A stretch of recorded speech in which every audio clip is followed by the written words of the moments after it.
What's up, everybody? Welcome to Podcast Now. I'm Alex, and in this video, I want to talk about Darksiders 4, my excitement, as well as a few new details that we found out through the game being listed, a couple different places. Some things have kind of been revealed there. So, look, I mean, I did the live stream for the THQ event. You can watch it live if you want to watch it back, but, I thought this was an incredible announcement. Totally cool with how they did it. They kind of did the same thing last year at the end of last year's event. They showed it off, but much more of a teaser, right? This was very direct.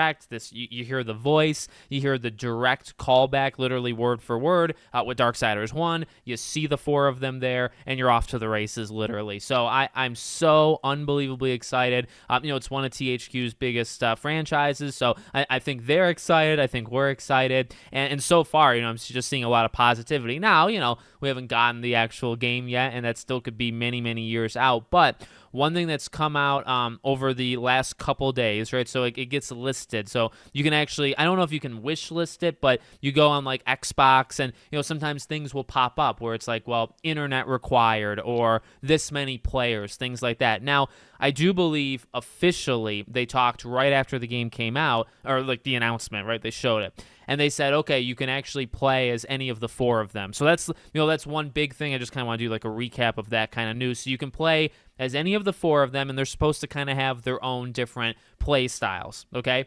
But another thing that came out, not directly from them, like they didn't say this as part of the next sentence, but again, I think it was through Xbox, they have like the multiplayer type options. So you can actually play this game 2 to 4 players online.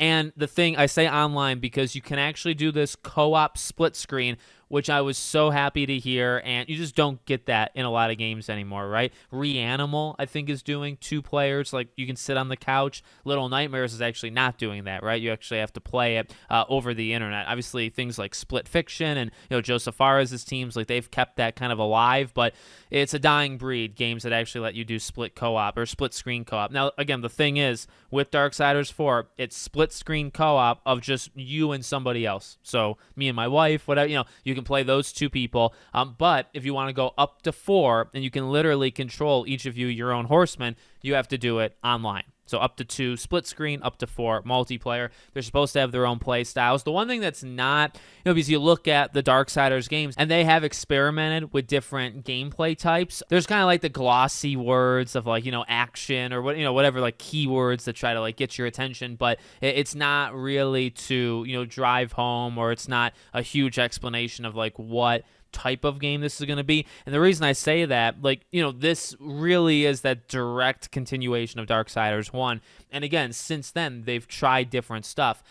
Is it possible to do Darksiders 1, but then like do it split screen, have more than one person? And is it possible to do that and have up to 4? Is it going to be like a top-down, like hack and slash thing? I'm kind of up for anything. I think it being in the vein of Darksiders 1 probably makes the most sense. They do talk about like the most cinematic like gameplay and presentation that we've gotten so far. Again, a lot of those things, like you're gonna read that in any box cover, right, or any description of a game. It's pushing this or it's pushing that, the best that it's ever been. It's not that I don't necessarily believe that, because I do. I think that in terms of that cinematic storytelling, the cutscenes, you kind of expect it to be the best they've ever done. I think even, behind me here and the quick little teaser, like it looks so good. Like one of the coolest things is just seeing War up close. He looks really good. Seeing the horses, seeing the characters on the horses, like, it does look very good. So I'm not doubting that, but you can't read too much into it. So,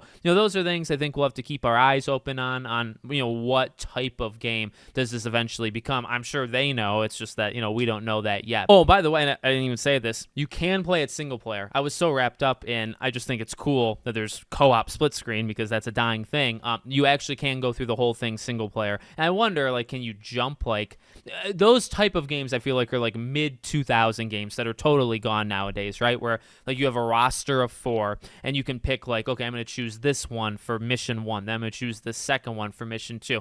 That just doesn't really happen as much anymore. Not that it can't, maybe it's just, like, it doesn't matter, but then, I don't know, like perks and abilities, stuff like that, you have to figure out how they transfer. And if I play the first 3 missions with War and I want to switch to somebody else, Does everything carry over? Like, can you swap mid-run, or do you have to play the whole game through as just one of them? So, again, there's some things out there, but you can do single player. You can do co-op up to 2 on the same screen, and then up to 4, online. Super cool. Let me know what you guys think in the comments. Make sure, as always, you're subscribed to the channel, bell icon turned on, and I hope to see you all on the next one.